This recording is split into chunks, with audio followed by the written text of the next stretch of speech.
The morning sun poured over evergreen pines like it was trying to convince everyone this was still paradise.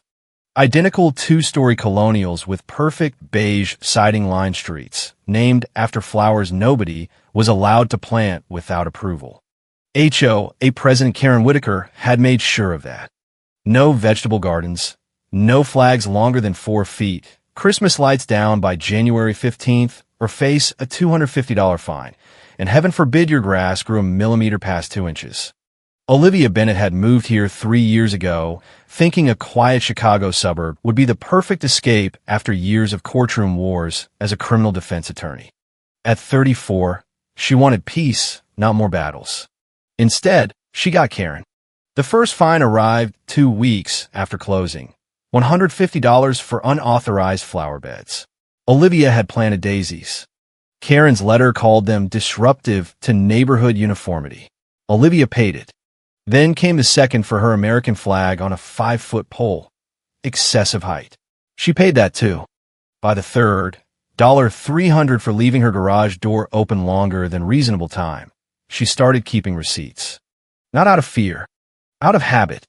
Lawyers document everything. Grace Miller had been her lifeline.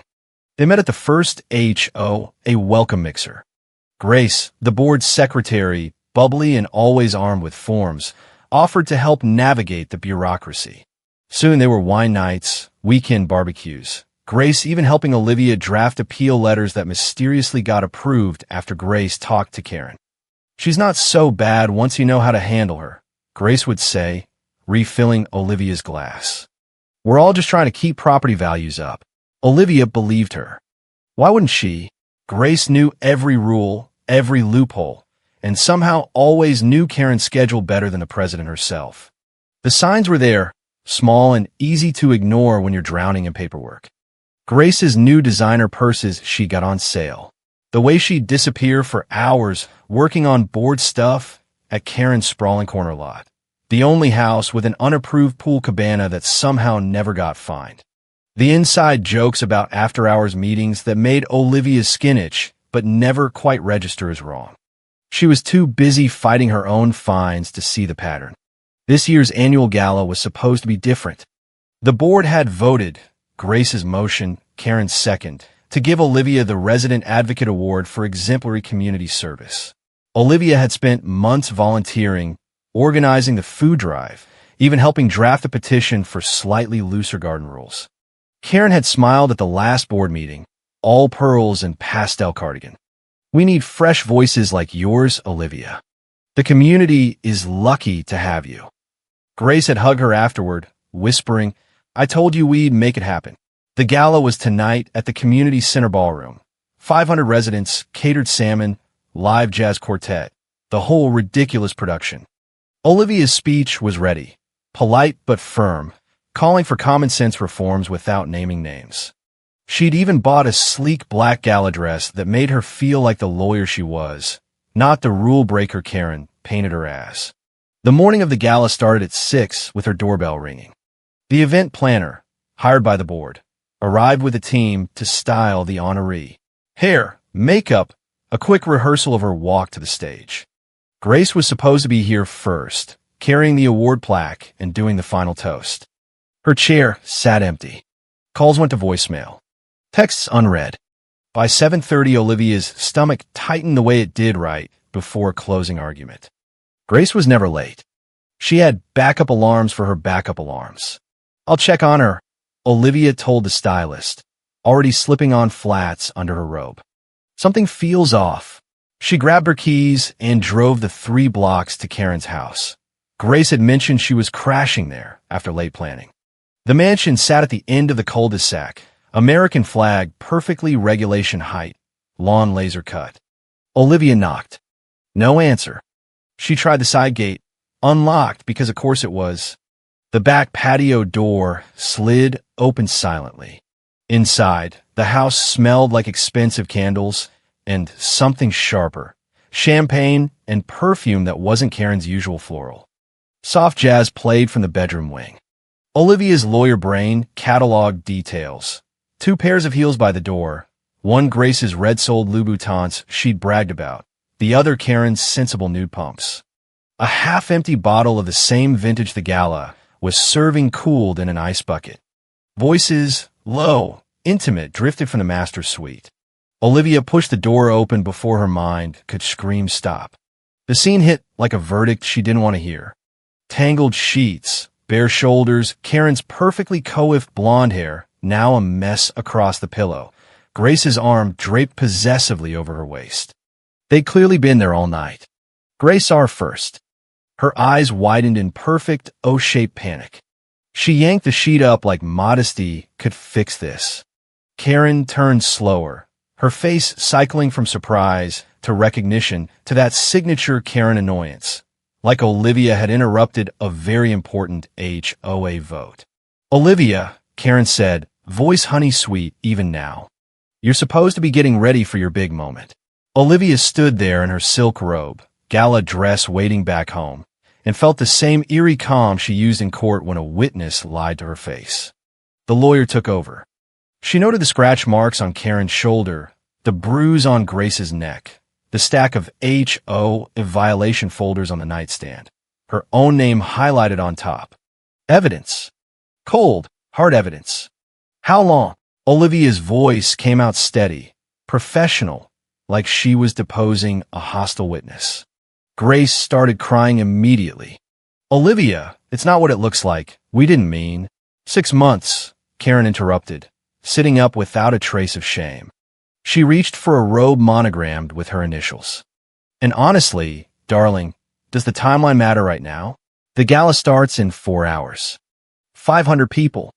Your award. Let's not be dramatic." Olivia laughed once, sharp and bitter. 6 months. Half the time, she'd spent trusting them. Every appeal Grace handled, every time Karen smiled and said, "We're on the same team."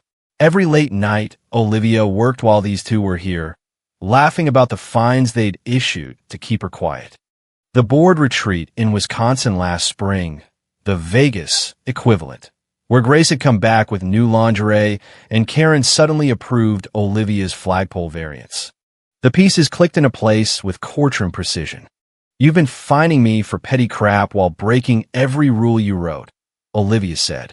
"Your cabana? Unpermitted. Those parties you throw with music after 10? Noise violations you never ticketed yourselves. And me? 3 inches of grass too tall, and I'm a neighborhood menace." Karen tied her robe with practiced dignity. "The rules exist for a reason, Olivia. Property values. Uniformity. You wouldn't understand. You're not from here." Grace was pulling on clothes, mascara already running. "I'm so sorry. It just happened. We were working so closely and..." "Working," Olivia repeated. "That's what we're calling it? While you both sat across from me at board meetings, pretending to help. While you used my own appeals to keep tabs on what I knew." She pulled out her phone, hit record, and held it up so they both saw the red light. "Illinois is one-party consent. Smile for the evidence." Karen's face finally cracked. Just a flicker, but Olivia caught it. Fear. The same fear she saw in defendants when the jury came back guilty. "You wouldn't," Karen said, voice still polished but edges sharpening. "The scandal. My position. The entire board." "Oh, I would," Olivia cut in. "But I'm going to be reasonable. More reasonable than you deserve. I'm making one phone call. Then we're all going to the gala together. And you two are going to explain exactly why there won't be an award tonight." She dialed the first number, Board Treasurer Robert Klein, a retired judge who lived 2 streets over. "Robert, I need you and the rest of the board at Karen's house immediately. Bring Margaret and Thomas too. It's urgent. Trust me." She hung up before he could ask questions. Grace backed toward the door. "Olivia, please. I'll resign. I'll move. You'll never see me again." "Sit down," Olivia ordered, the same tone she used on hostile witnesses. "You want to be part of this board so badly. Congratulations. You're staying for the whole show." Karen paced now, pearls clacking against her collarbone. "Think about what you're doing. The community looks up to me. I've kept this neighborhood pristine for 12 years. One mistake. Olivia's laugh was darker this time. "This isn't a mistake. This is 6 months of using your power to silence anyone who questions you, while you two played house and broke the very bylaws you weaponized against everyone else. The front door opened. Footsteps. Robert Klein entered first, followed by the other 3 board members, all in their gala best. Their faces went from confused to horrified as they took in the scene. The rumpled bed, the champagne, the 2 women, still half-dressed. "What on earth?" Robert started. Olivia held up her phone. 6 months. Karen and Grace. While they issued me 23 bogus fines to keep me quiet about the ridiculous rules. While they ignored their own violations. Everything's recorded. And tonight, at the gala, they're going to tell 500 residents exactly what's been going on. The room erupted. Margaret, the oldest board member, clutched her pearls, real ones. "Karen, tell me this isn't true." Thomas just stared, mouth open. Robert's judge face hardened into something dangerous. Karen tried to smile again. "It's a misunderstanding. We can handle this privately." "The gala?" "No," Olivia said. "Public. Just like every fine you posted on the community board for everyone to see. Just like every time you shamed residents for 1 inch of noncompliance. Today, the neighborhood gets the truth." She looked at Grace, who was crying harder now. "You sat with me last month helping me write my speech about trust and community. You listened to me say how grateful I was to have allies on the board, all while sleeping with a woman who was trying to bankrupt me with fines." Grace whispered, "I fell in love with her." Olivia's smile was thin. "No, you fell in love with the power. The same way Karen fell in love with staying on top. But love doesn't come with $4,200 in fabricated fines." Robert cleared his throat. "We need to see that recording." Olivia played the first 30 seconds, Karen's casual admission, Grace's sobbing confirmation. The board members' faces changed. The air in the room shifted from shock to cold calculation. Karen's voice cracked for the first time. "The gala is in 3 hours. The press is coming. The mayor's office sent a rep. Think of the property values." "Property values?" Olivia echoed. "That's always been your favorite line. Let's see how they hold up when everyone learns their president has been running a personal vendetta while breaking her own rules. Or maybe we let the residents decide at the gala." She turned to the board. "Either Karen and Grace walk into that ballroom and confess, or I send this recording and photos the event photographer accidentally took of Grace sneaking in here at 2 a.m. to every resident's email and the local news. Your choice."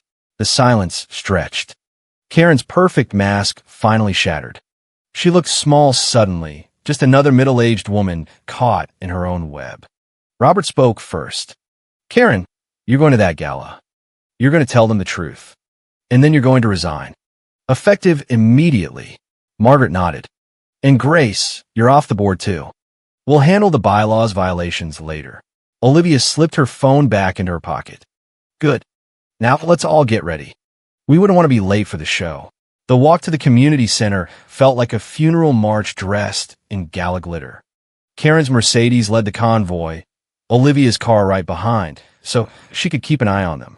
The parking lot was already filling with residents in their best dresses and suits, kids running around with glow sticks, the jazz quartet warming up inside. 500 people who had paid their dues, followed the rules, and trusted Karen Whitaker to keep their little slice of suburbia perfect.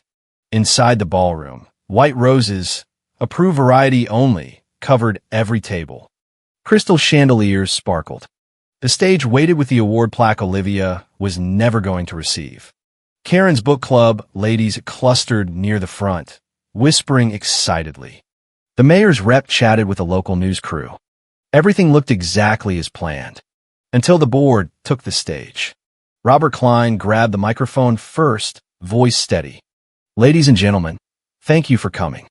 Unfortunately, there's been a development. Karen has something she needs to share." Karen stepped forward like a woman walking to her own execution. The room quieted. She gripped the podium, knuckles white. "The Resident Advocate Award is canceled," she said, voice trembling for the first time anyone had ever heard. "Because of my actions. I betrayed the trust of this board and this community. I've been involved in an inappropriate relationship with our secretary, Grace Miller, for 6 months. During that time, we used our positions to target certain residents, specifically Olivia Bennett, with fines that were personal, not based on the bylaws. I broke the very rules I enforced on all of you. The cabana, the parties, the selective enforcement. It stops tonight. I am resigning as president effective immediately. The board will vote on new leadership after this meeting. Gasps rippled through the crowd like a shockwave. Someone dropped a champagne flute. Karen's book club ladies turned into a flock of startled hens. The news crew's cameras zoomed in. Grace stood off to the side, head down, tears streaming, the weight of 500 stairs crushing her. Olivia stepped up to the microphone next, calm and clear. I want to thank everyone for coming. I know this isn't the celebration you expected, but I learned something valuable today. The truth, no matter how ugly, is always better than a beautiful lie. Real community isn't built on fear of fines or perfect lawns. It's built on trust. And when someone shows you who they really are, believe them the first time. She looked straight at Karen, who was shrinking behind the podium. I also learned that the best revenge isn't screaming or running away. It's simply refusing to let bullies hide behind rules they never follow themselves. The room exploded in conversation. Residents who had been fined for minor infractions started pulling out their own violation notices, waving them like evidence. Someone shouted, "We want our money back." Another yelled, "New board election now." The jazz quartet awkwardly started playing again, but nobody was dancing. Karen and Grace slipped out the side door, heads down, the same service entrance the caterers used. Fitting. Olivia walked out of the ballroom with her head high, the black gala dress still perfect. Her phone buzzed. Robert Klein, board emergency meeting tomorrow. We'd like you to run for president. The neighborhood needs someone who actually believes in fairness. Another text from the local news. Interview request. How one resident toppled an HOA empire. She stood in the parking lot under the bright suburban streetlights, still in her gala dress, and felt something she hadn't felt in years. Not just relief. Freedom. The perfect lawns of evergreen pines stretched out around her, but for the first time, they didn't feel like a cage. They felt like a neighborhood that might finally breathe. 6 months of careful planning, 6 months of smiles, and yes, Karen, I understand, and it all ended in one perfectly executed takedown. Olivia replayed the gala in her head as she drove home that night, the recording still safely backed up in 3 different clouds. She hadn't needed to scream. She hadn't needed tears. All she needed was the truth and 500 witnesses who suddenly realized their HOA president had been playing them all for fools. The next morning, the neighborhood group chat, usually filled with complaints about trash day, exploded. Did anyone else get fined for holiday lights last year? My fence is 6 inches too tall, according to Karen, but her cabana is literally twice the allowed size. I want my $1,800 back. The petition for refunds started gaining signatures before noon. Olivia printed it, signed first, and dropped copies in every mailbox on her street. Show, don't tell. Let the evidence speak. By afternoon, the local news van was parked outside Karen's house. The reporter, same one for the gala, knocked politely while Karen's curtains stayed tightly closed. President Whitaker, residents are demanding answers about selective enforcement and your resignation. Care to comment? No answer. The camera caught the for sale sign going up 2 days later. Karen was moving, quietly, the way she'd always forced everyone else to handle their violations. Grace's boutique downtown, where she sold overpriced, community-approved decor, posted a sudden going-out-of-business notice. Clients who had once flocked there for insider HOA tips suddenly remembered the $500 fines Grace had helped issue. Doors closed. Reputation ruined. Exactly the way she'd helped ruin Olivia's peace. The emergency board meeting happened in the same community center ballroom, now smelling faintly of leftover salmon and justice. Robert Klein called order. First motion, accept Karen Whitaker's resignation. All in favor. Every hand shot up. Second, elect Olivia Bennett as interim president until the full vote next month. Again, unanimous. Olivia stood at the same podium where Karen had crumbled. I accept. First order of business. All outstanding fines issued in the last 2 years are under review. Any that were personal or selective get refunded with interest. Second, we're rewriting the bylaws. No more 2-inch grass police. Gardens are allowed if they're maintained. Flags up to 6 feet. And most importantly, no more using this board as a personal playground for grudges. The room cheered. Actual cheering. Residents who had suffered in silence for years finally had a voice. Margaret, the oldest member, wiped a tear. I've been on this board 20 years, and I never realized how toxic it had become. Thank you, Olivia. That night Olivia sat on her back porch, the one with the now legal daisies, and opened a bottle of the same champagne that had been cooling in Karen's bedroom. She raised her glass to the quiet suburban sky. To truth over tyranny. Her phone buzzed again. This time it was Thomas from the board. You're the strongest person I know. Karen's an idiot. If you ever need backup, call me. Another from the mayor's office. Impressed by how you handled this. Expect a call about the city planning commission. We need people with your integrity. Olivia smiled into the darkness. The same smile she used when a jury came back with the verdict she knew was right. Ethan and Grace, Karen and Grace, hadn't destroyed her life. They'd handed her the match that burned their entire empire down. 3 months later, the new bylaws passed with 92% resident approval. Gardens bloomed everywhere. Flags flew proudly. The grass grew whatever length people wanted as long as it was mowed. Karen's old house sold to a young family who planted tomatoes in the front yard and never got a single fine. Olivia stood on the stage at the next gala, this time as president, looking out at the same 500 faces. Only now they were smiling. Really smiling. No fear. No clipboard-wielding tyrants in pastel cardigans. She kept the black gala dress. Dry cleaned, of course. It hung in her closet as a reminder. Not a betrayal. Of power. The kind you take back when someone tries to steal it. And every time a new resident moved in, Olivia made sure to greet them with a smile and a single piece of advice. Welcome to Evergreen Pines. We have rules here, but they're fair ones. Because someone finally reminded us what community actually means. The neighborhood slept peacefully that night. Lawns slightly uneven. Flags waving just a little too high. And somewhere in a new city, Karen Whitaker stared at her empty HOA binder and wondered how one phone call could topple 12 years of absolute power. Olivia Bennett knew the answer. It wasn't a phone call. It was the truth behind it, and the courage to hit send. The first week of Olivia's presidency felt like walking into a courtroom she'd already won. Residents stopped her in the street to thank her. My $750 fence fine is being refunded. I finally planted my vegetable garden, zucchini everywhere. One elderly couple brought her homemade cookies because their Christmas lights had stayed up until February without a ticket. Small victories, but they added up. Grace tried one last Hail Mary. She showed up at Olivia's door at 8 p.m. One Tuesday, eyes red, clutching a folder. I have proof Karen forced me into the relationship. She threatened my job on the board. I was scared. Please, Olivia, don't let them revoke my severance. Olivia leaned against the doorframe, still in her work suit, and raised an eyebrow. Grace, I recorded every word in that bedroom.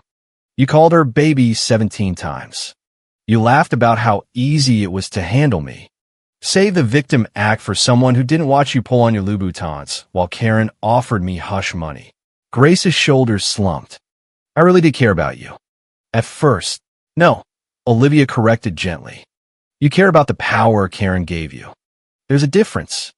Good luck wherever you land. Just maybe don't volunteer for any more boards.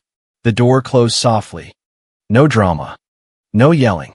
Just the quiet satisfaction of watching someone realize their shortcuts had dead-ended. Karen's departure made the local paper, front page, above the fold. Longtime HOA president resigns amid scandal. The article quoted Robert Klein. We are moving forward with transparency and fairness. It quoted Olivia. Rules should protect the neighborhood, not punish residents for existing. It didn't quote Karen. She'd refused comment and moved to a condo in Florida where, rumor had it, the HOA was even stricter. Poetic. The board met every Thursday now in the community center. No more closed-door sessions. Olivia insisted minutes be posted publicly. The first order of business after refunds, a complete audit of the last 5 years' fines.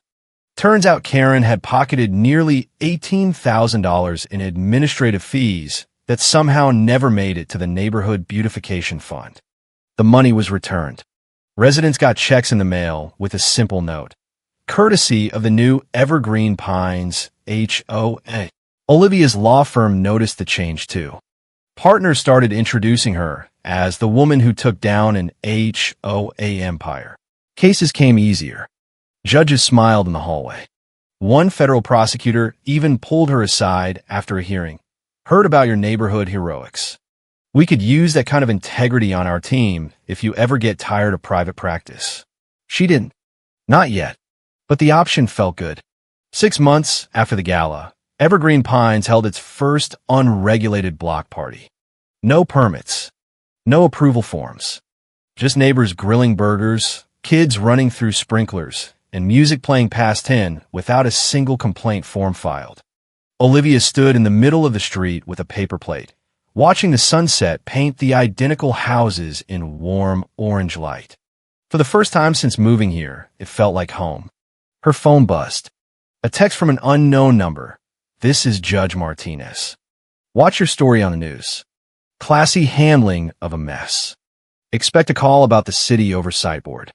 We need someone who understands power and how to use it right. She smiled and slid the phone back in her pocket. The same pocket that once held the recording that started everything. That night she sat on her porch again, the legal daisy beds now thriving under the new rules. A soft breeze carried laughter from the block party, still winding down. Somewhere in the distance a flag flapped on a 6-foot pole, perfectly legal. Olivia raised her glass of wine to the quiet street. To the ones who thought they could hide forever. And to the ones who refused to let them. The neighborhood slept under a sky full of stars, lawns slightly wild, gardens blooming without permission, and not a single fine outstanding. Karen Whitaker was already a cautionary tale whispered at new resident orientation. Whatever you do, don't mess with Olivia Bennett. She doesn't just fight back. She wins. And Olivia? She finally understood what the original Betrayal had taught her in that bedroom all those months ago. Sometimes the greatest power isn't the title on your door. It's the courage to hit record when everyone else expects you to stay quiet. The new normal settled over Evergreen Pines like a soft blanket instead of a straitjacket. Olivia's first official act as president was to host a town hall. Not in a stuffy ballroom, but right in the middle of the biggest park, folding chairs in a circle, coffee and donuts for everyone. No agenda, just questions. Residents lined up with stories that had been bottled up for years. The single mom fined $400 for a children's swing set. The veteran whose flagpole was 3 inches too tall. The retiree ticketed for painting his front door the wrong shade of beige. Olivia listened, took notes, and promised every case would be reviewed. By the end of the night, the applause lasted 10 full minutes. Word spread beyond the neighborhood. Local TV did a follow-up piece, from scandal to reform. How one lawyer changed her HOA forever. The reporter asked the obvious question, what would you tell other residents living under overreaching HOAs? Olivia looked straight into the camera. Document everything. Stay calm. And when the moment comes, don't blink. The truth is the only weapon they can't find you for. The segment went viral in suburban Facebook groups. Messages poured in from across the country. People in Texas, California, Florida, sharing their own Karen horror stories and asking for advice. Olivia started a private Facebook group, HOA Survivors Network. Within weeks, it had 3,000 members swapping templates for appeals, recording apps, and quiet ways to gather evidence without tipping off the board. One night, she received a message from a woman in Arizona. "Your story gave me the courage to record my own president. He resigned yesterday. Thank you." Olivia saved the message. Proof that one phone call in a bedroom could ripple outward like a stone dropped in a very expensive, very manicured pond. Inside the neighborhood, the changes kept rolling. The Vegetable Garden Committee, newly formed, hosted its first planting day. Olivia showed up in old jeans and helped dig the first hole. Kids planted sunflowers that would grow taller than any regulation allowed. The flag committee voted to raise the maximum height to 8 feet. One resident brought his 6-foot pole and planted it in the park as a symbol. Everyone cheered. Karen's old corner lot sold to a young couple with 2 toddlers. They painted the front door bright red and installed a tire swing. No fine arrived. The husband stopped Olivia one Saturday while she was walking her dog. "We heard what happened. Thank you. Our kids can actually play outside now without worrying about the grass police." Olivia just smiled. "Tell your kids the daisies are for them." Grace disappeared quietly. Last anyone heard, she was working retail in the next county, no longer on any boards, no longer wearing Louboutins. The power she'd chased had evaporated the moment the spotlight turned on. The board meetings became almost fun. Robert Klein brought donuts every week. Margaret started knitting during discussions, tiny scarves for the new community center's donation box. Thomas cracked jokes about the old regime. They voted on real issues: playground upgrades, tree planting, a scholarship fund for local kids. No more vendettas. No more secret relationships disguised as board business. One Thursday, Olivia brought her own surprise. She slid a thick folder across the table. "I finished a full audit. Turns out Karen personally profited $23,450 over the last decade from administrative fees that never existed in the bylaws. The money is already back in the neighborhood account. I suggest we use it for the new community garden project." The vote was unanimous. Cheers followed. Robert raised his coffee cup. "To the president who actually reads the bylaws instead of writing her own." Olivia laughed. "To the board that finally acts like one." After the meeting, she walked home under the streetlights, the same route she'd taken the morning of the gala. This time no dread. No missing best friend. Just the soft hum of sprinklers and the occasional bark of a dog, none of which violated any noise ordinance anymore. Her phone buzzed. A text from the U.S. Attorney's Office. "We've been following your work. Interested in a part-time advisory role on public corruption cases? Your HOA takedown showed exactly the kind of integrity we need." She read it twice, then replied, "Let's talk." That night, she sat on her porch again, the legal daisies now joined by tomatoes and basil. The air smelled like summer and possibility.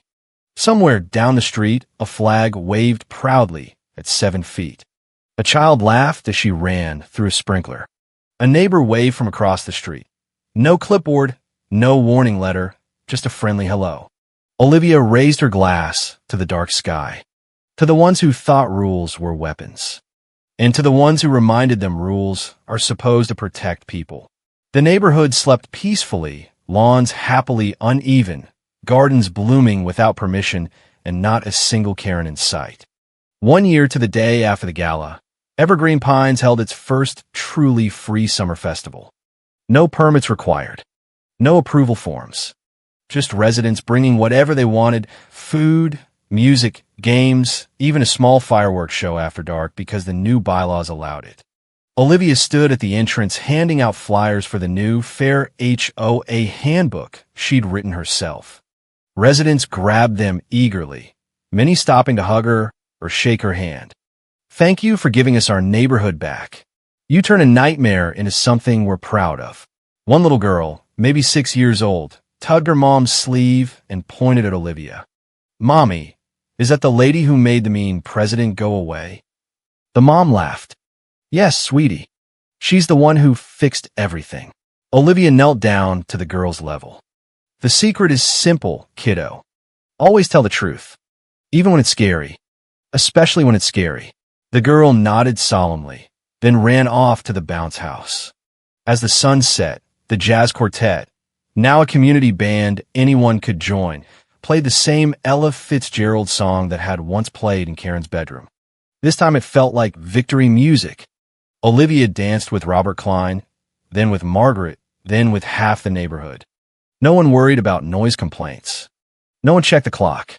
Later, sitting on a picnic bench with a plate of barbecue, she pulled out her phone and opened the old recording. She listened to the first 10 seconds, Karen's calm admission, Grace's sobbing, and then deleted it. Not because she was afraid, because she didn't need it anymore. The neighborhood had moved on. She had moved on.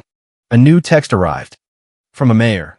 City Council wants to meet with you about expanding fair housing oversight to other HOAs in the county. Your model is being studied statewide.